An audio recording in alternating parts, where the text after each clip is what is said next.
Hello, viewers. I hope you're keeping safe, protecting yourself, your family members, your near and dears from the COVID infection. We are again in lockdowns. Still, life is to go. We have to be protective enough. Today, we are starting a new series. This is basically going to be a Q&A session.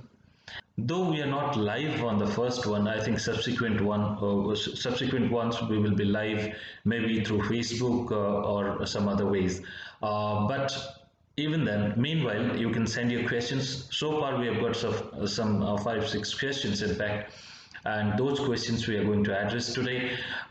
In fact, the questions could be anything from environment. Anyone can ask questions. Individuals, professionals, students, household people, anyone can ask questions related to environment. So which includes solid waste management, air pollution, water consumption, anything, hazardous waste, anything. It can be professional even. And there is no barrier in languages. I mean, two languages basically, English or Hindi. Both the languages you can ask.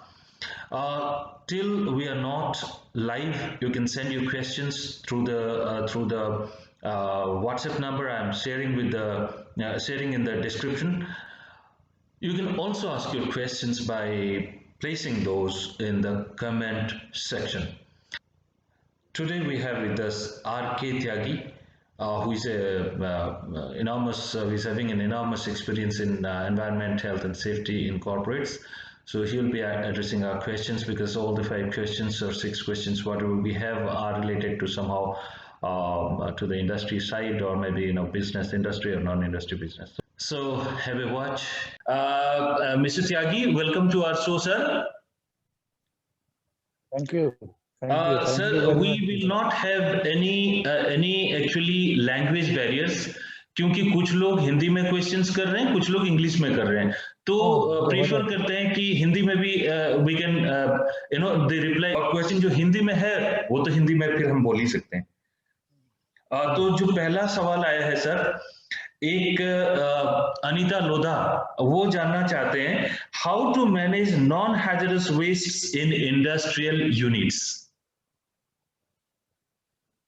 हमारे यहाँ पर ये बड़ा अच्छा सवाल पूछा और ये मैं इनको धन्यवाद करना चाहूंगा कि ये इंटरेस्टेड है कि इंडस्ट्रियल सेक्टर में नॉन हैजर्डस वेस्ट को कैसे मैनेज किया जाए। हमारे यहाँ पर आप तो अच्छी तरह जानते हैं स्थिति ये है कि लोग हैजर्डस वेस्ट को भी ठीक से मैनेज नहीं करते हैं।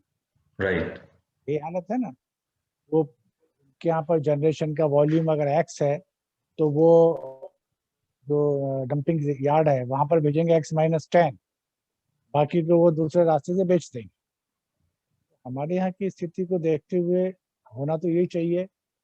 यहाँ पर रेगुलेटरी अथॉरिटीज का अपना रोल है, उनकी रेस्पॉन्सिबिलिटी है, वो बहुत सारी चीजें हैं। मेरा ये मानना है, मैंने जो प्रैक्टिस किया है और जो मल्टीनेशनल कंपनी में काम करके जो मुझे एक्सपोजर मिला, जो मेरी नॉलेज थोड़ा सा एनहांस हुई, जितना भी नॉन हैजर्डस वेस्ट है पहले तो आप उसको कैटेगराइज करें कि कौन कौन सा waste, which type of waste you are generating. Steel waste, aluminium waste, plastic waste, paper waste, wood waste और सम अदर वेस्ट, जो स्वीपिंग वेस्ट ऑफिस से जो आता है, डस्टबिनों से जो आता है, इस सबको इन्वेंटराइज करें और इसकी इन्वेंट्री आप एक रिकॉर्ड अपना डेवलप करें कि पर मंथ आपका कितना जनरेट होता है। ऑब्वियसली इंडस्ट्रीज को अगर सेपरेट करके सेल करेगी तो उसको ज़्यादा पैसा मिलने वाला। आपने सबको अगर एक जगह मिक्स किया तो वो तो उसको बोलेगा साहब इसमें तो मेरी बहुत सारी लेबर लगेगी, इसमें सॉर्टिंग करनी पड़ेगी, ये करना पड़ेगा, वो करना पड़ेगा। वो आपको जितना पैसा मिलना चाहिए यकीन मान के चलिए कि आपको सिर्फ आधा पैसा मिलने वाला, बड़ी मुश्किल से।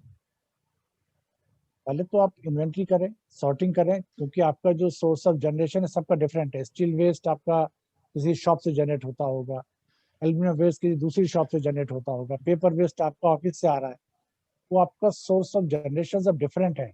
तो आपको सेग्रीगेट करने की जरूरत तो नहीं है, सिर्फ आपको सेपरेटली स्टोर करने की जरूरत है। तो आपके एंड पर काम ज्यादा नहीं है, आपको पैसा भी ज्यादा मिलने वाला है। और दूसरी चीज, जितना भी वेस्ट है आप उसको छत के नीचे रखें। गत्ता है, जैसे पेपर का वेस्ट है, कार्डबोर्ड का वेस्ट है, पैकिंग में आजकल ये ज्यादा चलता है। जब से प्लास्टिक वेस्ट के ऊपर काम करना शुरू हुआ कि हैजार्डस वेस्ट में आता है, तो रिसाइकलिंग में प्रॉब्लम होती है, बहुत सारे इशू हैं इसको लेकर के। तो वापस से रिसाइकल पेपर का जो पैकिंग मटेरियल है वो ज्यादा यूज हो रहा है।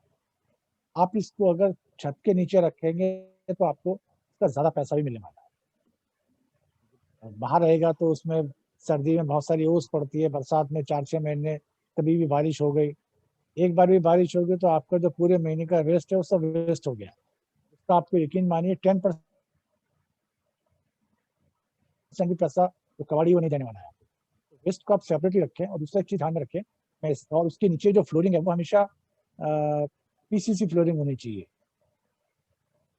Cement concrete, plane cement concrete. RCC flooring में नहीं कह रहा हूँ, प्लेन सीमेंट एंड कंक्रीट। कारण क्या है, जितना भी वेस्ट आपका है सब में कुछ ना कुछ केमिकल है। जितना आपका पेपर कार्डबोर्ड का वेस्ट है, इसमें जो इंक लगती है, जो कलर लगता है, सब केमिकल है। तो बारिश होगी, नीचे पानी भरा हुआ है, वो सब लीचेट होगा, वो ग्राउंड वाटर में जाएगा और आपके सॉइल को भी कंटामिनेट करता है और ग्राउंड वाटर को भी कंटामिनेट। और जितना स्टील है, वो जो मैक्सिमम जो स्टील यूज हो रहा है इंडस्ट्री में वो CRCA, कोल्ड रोल रोज एनिल जो शीट है वो यूज होती है, कंपोनेंट उसी के ज्यादा मिलते हैं।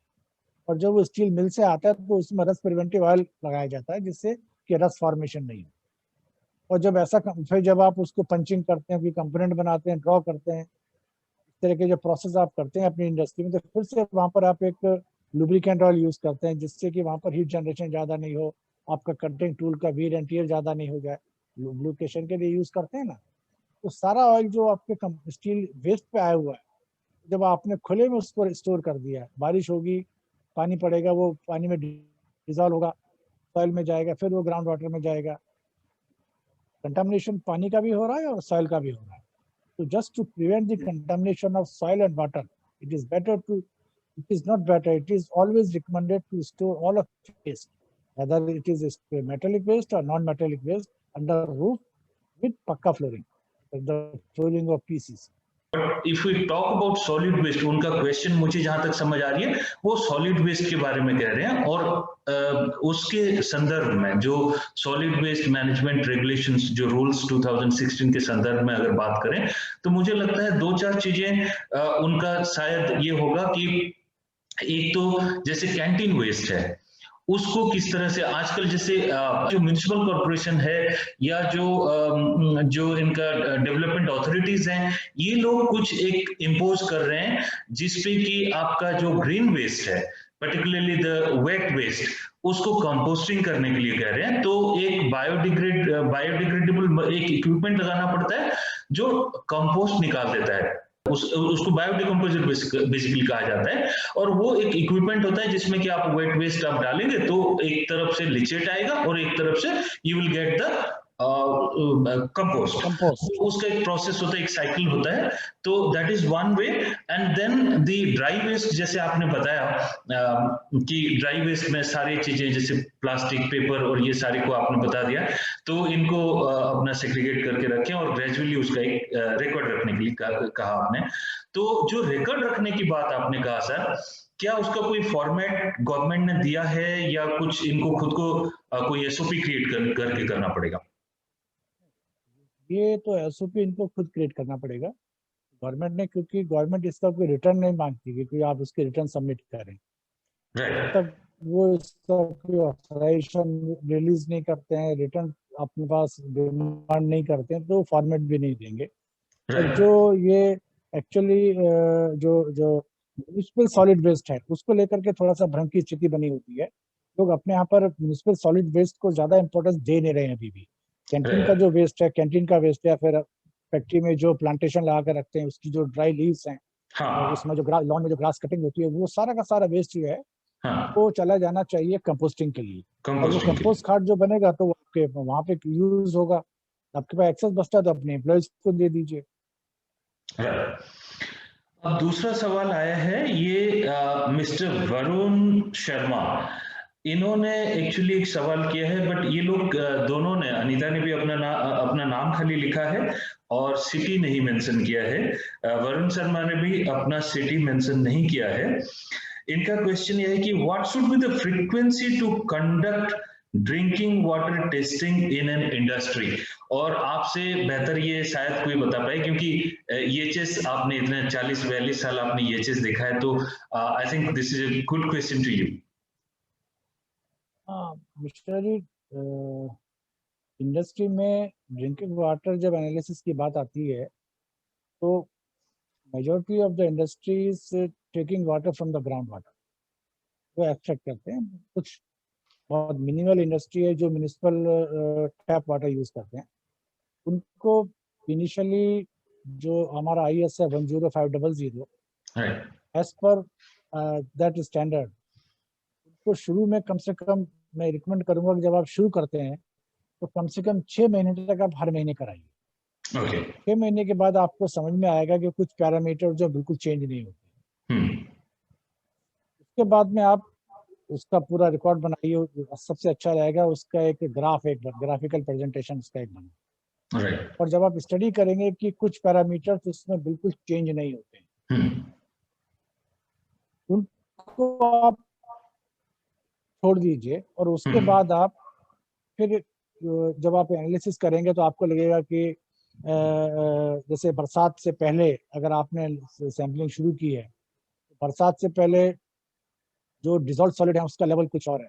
रेनी सीजन के बाद में वो थोड़ा सा लेवल जो है वो रिड्यूस हो जाता है। गर्मी आते आते वो लेवल फिर से चेंज हो जाता है। तो जब आप इस तरह की स्टडी करेंगे तो आपको समझ में आएगा कि आप हर महीने कराने की अब जरूरत नहीं है, तो क्वार्टरली उसमें लेके जाए। लेकिन एक चीज आप हमेशा ध्यान में रखें कि आप एक ही लेबोरेटरी से कराएं फिर उसको, और ऐसी जगह से कराएं जो जो इन सब चीजों को समझता है। आजकल क्या है कि बहुत से लोगों ने वो कोई भी एक लैब खोल के बैठ जाता है कि यार वो हम पानी भी चेक कर देते हैं। तो पूछो भैया पानी में चेक कर क्या करना क्या है।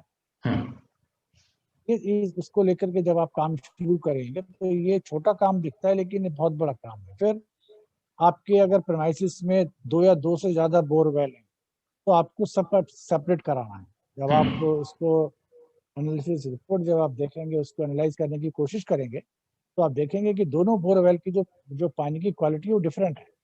दोनों के पैरामीटर, जबकि बहुत बड़ा प्रेमाइसिस नहीं है। मान लीजिए आपका 4 एकड़ का प्लॉट है, 10 एकड़ का प्लॉट है, 20 एकड़ का प्लॉट है, हो सकता है 3-4 बोरवेल हो, तो सबके जो रिजल्ट आने वाले हैं वो सबके डिफरेंट आएंगे, सेम रिजल्ट कभी नहीं आएंगे। तो ये फिर आपको डिसाइड करना है कि आप उसको क्वार्टरली करके उसको आपको बेनिफिट हो रहा है। और दूसरी चीज, जिस तरह की एनालिसिस के बाद में आप कुछ एक्शन प्लान बनाए कि आपको करना क्या है। आपको लगता है कि इससे फिर आपको एक स्टडी करेंगे कि आपके बोरवेल की डेप्थ कितनी है, वो डेटा लीजिए। आपका जो पंप लगा हुआ है वो पंप आपका कितने लीटर पर मिनट पानी ड्रॉ कर रहा है जमीन से। ये हर बार करते रहेंगे तो आपको चीजें समझ में आएंगी कि वाटर टेबल जो डिप्लीट कर रही है, तो आपको अपने प्रेमाइसिस में रेन वाटर हार्वेस्टिंग करनी चाहिए।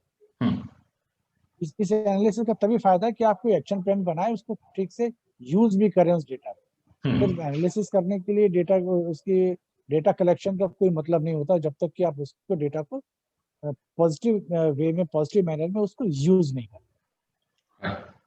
शुरू में मंथली कीजिए, बाद में क्वार्टरली कीजिए, तो क्वार्टरली काफी होता है। जो उसके बाद जो क्वेश्चन है, in covid scenario what should be the occupational health measures to be taken in industry or non-industry businesses like buildings or institutions like schools and others? Service sector, institutions, colleges, स्कूलेजेस, सबसे best है आप ये जो drive चलाए कि आपको sanitiser use करना है, आपको अपने जो वर्क प्लेस है उसको भी सैनिटाइज करना है।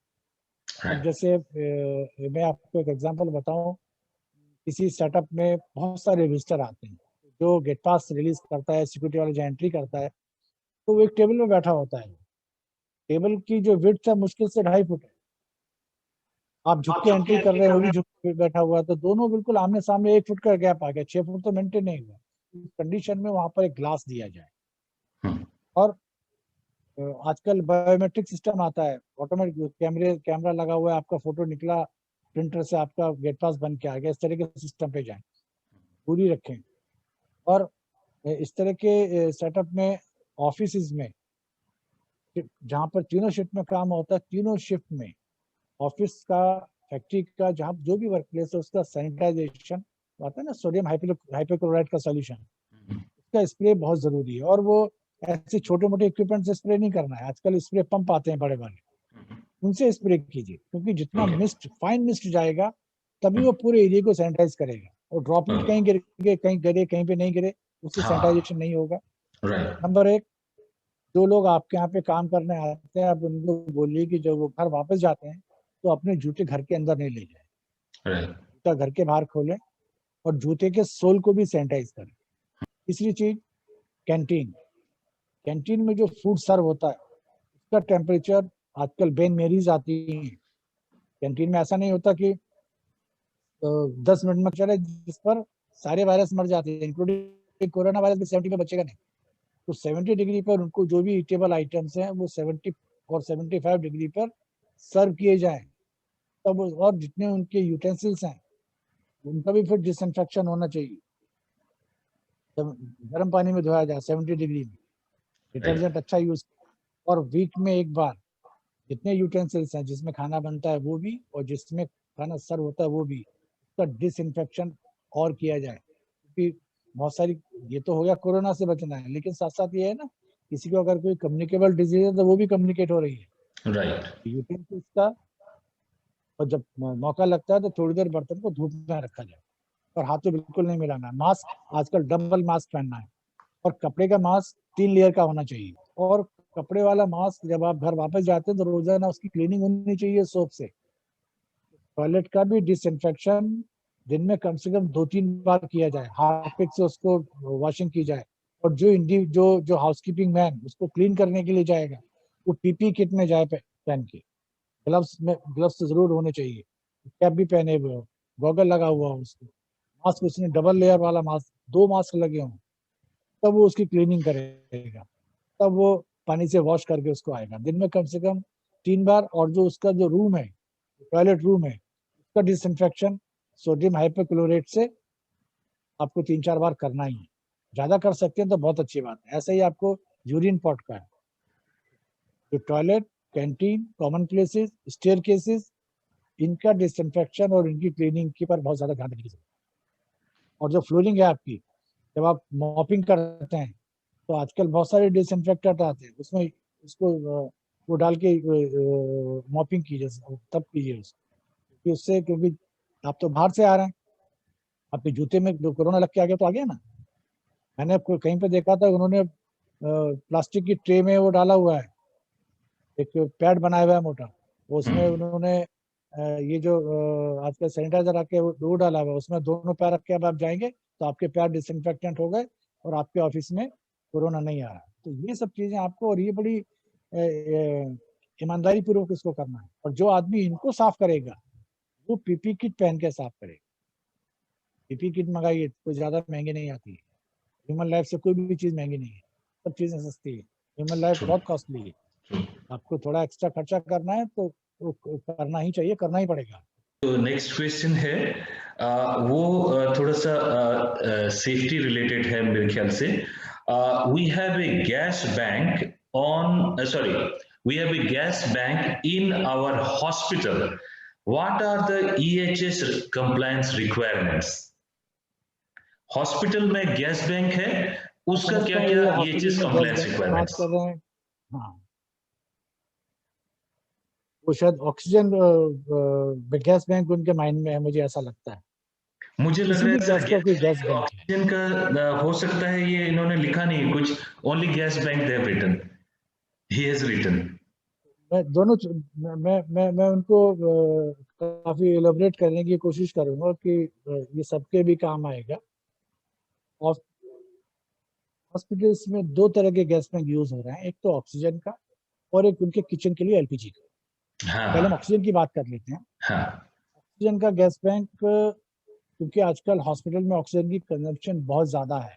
हम्म, जब किसी चीज को ज्यादा यूज करते हैं ना तो वहां पर सबको जल्दी होती है, क्या जल्दी से जल्दी, जल्दी में काम ठीक से नहीं होता। हड़बड़ी में जो काम होता है उसमें कहीं ना कहीं कुछ स्लिपेज होती है, कहीं ना कोई भूल चूक हो जाती है। और जो ऑक्सीजन सिलेंडर वहाँ लगा होता है वो पिकटेल लगा के, जो मैनिफोल्ड लगा हुआ है, 20 भरे सिलेंडर, 20 खाली, 20 वर्किंग और 20 स्टैंड बाई, ये भी खाली होगा तो ये चालू कर देंगे। तो उसके जो कनेक्शन दिया होता है मैनिफोल्ड के साथ, उसको कहते हैं पिकटेल, वो कॉपर ट्यूब का होता है। वो कॉपर ट्यूब आपके पास स्पेयर में होनी चाहिए, क्योंकि उसकी जो अच्छा। वॉल थिकनेस है क्योंकि बहुत ज्यादा नहीं है, वो लेस देन 2 मिलीमीटर है वॉल थिकनेस उसकी कॉपर ट्यूबिंग की। 3-4 बार आपने इसको मिस हैंडलिंग हो गई आपसे, एक बार मिस हैंडलिंग में टूट जाएगा या क्रैक कर जाएगा, ऑक्सीजन लीक कर रही है। और जहां पर ऑक्सीजन लीकेज है वहां पर ऑक्सीजन रिच एटमोसफियर जो बना है, बस माइनर भी, अगर आपने सिगरेट भी जलाने की कोशिश की तो बड़ी फायर वहां पे हो जाएगी, क्योंकि ऑक्सीजन तो फायर को एक्सेलरेट करती है ना।